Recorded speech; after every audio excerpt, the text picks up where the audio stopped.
सुकन police की हिरासत में मौजूद ये सायरा है, जिसे पुलिस ने 8 साल बच्चे शौकत के कत्ल के इल्जाम में गिरफ्तार किया।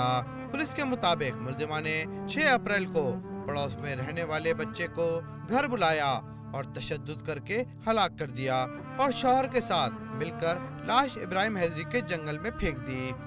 निशान नहीं पाया गया क्योंकि गला घोंटने से उसका जो है वो कत्ल किया। और लाश कहाँ से मिली? लाश मिली है इब्राहिम हैदरी थाने के। इन्होंने कैसे फेंकी, क्या कहते हैं इन्होंने इन्वेस्टिगेशन ये बकौल कि भाई हम लोग वहाँ से इसको बच्चे को हमने जैसे मर गया था तो हमने इसको अपने बेटी के कपड़े पहना के इसका हुलिया चेंज करके मोटरसाइकिल पे बिठा के हमने जाके इसको उस जगह पे। बच्चे के वालिद का कहना है कि वाक़े से 2 रोज पहले मुलजिमा का इसकी अहलिया से झगड़ा हुआ था, जिसका इंतकाम इसने मेरे बच्चे से लिया। हमी ने बोला रोटी खाना, बोलता नहीं मैं अभी जा रहा हूँ।